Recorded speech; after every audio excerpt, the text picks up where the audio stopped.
सुप्रभात प्यारे बच्चों।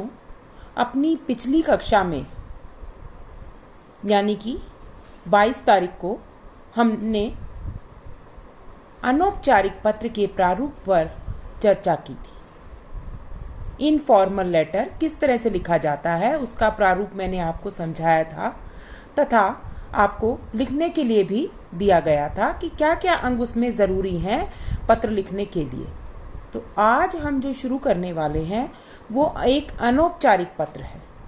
अनौपचारिक पत्र मैं आपको अभी समझा रही हूँ और आप होमवर्क में उसको व्याकरण की कॉपी में व्याकरण पुस्तक में से देख के लिखेंगे। पेज नंबर कुछ पुस्तकों में अलग हो सकता है, इसलिए मैं आपको बता दूं पत्र लेखन जो आपका विषय है, पुस्तक में आप पत्र लेखन विषय ढूंढेंगे, उसमें अनौपचारिक पत्र, पहले औपचारिक पत्र दिए गए हैं फिर उसके बाद अनौपचारिक पत्र दिए गए हैं। तो अनौपचारिक पत्रों में यह दूसरा पत्र है। दूसरा पत्र है, विषय क्या है? कक्षा में प्रथम आने की सूचना देते हुए छात्रावास से अपने पिताजी को पत्र लिखिए। ये आपका प्रश्न होगा। कक्षा में प्रथम आने की सूचना देते हुए छात्रावास मतलब हॉस्टल से अपने पिताजी को पत्र लिखिए। आपको अपने पिताजी को पत्र लिखना है तो आप किस प्रकार लिखेंगे? सबसे पहले हमने कहा था प्रेषक पता। प्रेषक कौन है यहाँ पर भेजने वाला? आप। और आप कहाँ रह रहे हैं? छात्रावास में। ठीक है, प्रश्न में दिया हुआ है छात्रावास से, तो आप अपना हॉस्टल का कोई भी कमरा नंबर लिख सकते हैं। कमरा नंबर मैंने यहाँ पर दिया है, कमरा number 25, lieutenant Atul Kataria memorial school छात्रावास, गुरुग्राम। ये आपका पता हो गया। ये आप जिस कमरे में रह रहे हैं हॉस्टल के, ये कहाँ का हॉस्टल है और किस शहर में है। उसके बाद दिनांक लिखेंगे। उसके बाद संबोधन, आदरणीय पिताजी। अभिवादन मैंने और आसान कर दिया है, सादर चरण स्पर्श की बजाय आप लिख सकते हैं सादर नमस्ते।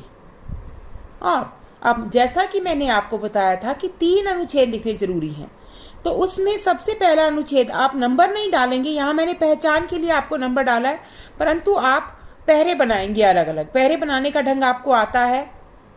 अगले जहाँ पर आपकी पिछले पैरे की लाइन खत्म हुई है उससे अगली लाइन में आपको 3-4 शब्दों की जगह छोड़ के लिखना शुरू करना है। इस तरह से आपको पैरा बनाना है।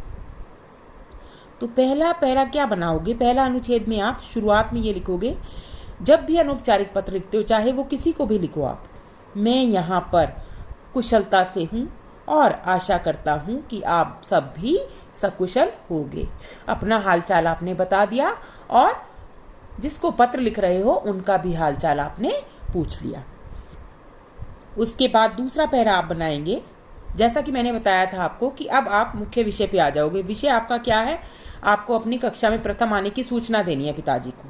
तो दूसरे अनुच्छेद में दूसरा पैरा जब बनाओगे तो लिखोगे आपको यह जानकर प्रसन्नता होगी कि मैंने इस वर्ष भी अपनी कक्षा में सर्वाधिक का मतलब सबसे अधिक अंक प्राप्त करके प्रथम स्थान प्राप्त किया है। इस सफलता का कारण आपका आशीर्वाद और आपके द्वारा दिया गया उचित मार्गदर्शन ही रहा है। मार्गदर्शन किसको कहते हैं? गाइडेंस को। तो जैसे माता पिता सब गाइड करते हैं अपने बच्चे को, तो यहाँ पर आप लिख रहे हैं कि आपने जो उचित मार्गदर्शन किया उसी से मुझे ये सफलता मिली है। छात्रावास में कदम रखने से पूर्व मतलब पहले, आपने मुझे बुरी संगति से बचने और कठोर परिश्रम करने की नेक सलाह दी थी। नेक मतलब अच्छी सलाह दी थी। मैंने इन दोनों बातों पर आचरण किया। आचरण करना मतलब फॉलो करना।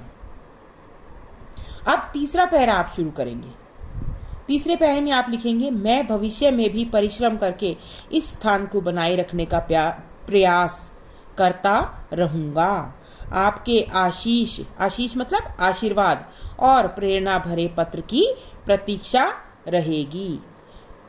एंड में आप लिख देंगे, माँ को चरण वंदना और छोटी बहन को प्यार देना। उसके बाद एक पंक्ति छोड़ के समापन आपने कर दिया, आपका पुत्र, और नीचे आपको यहाँ का ख की बजाय अपना नाम लिखना है।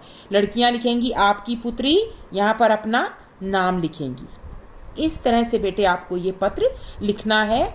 जो चेंजेस मैंने यहाँ पर किए हैं आप भी ये चेंजेस अपनी पुस्तक में कर सकते हैं, उसके बाद आप लिखेंगे पत्र को।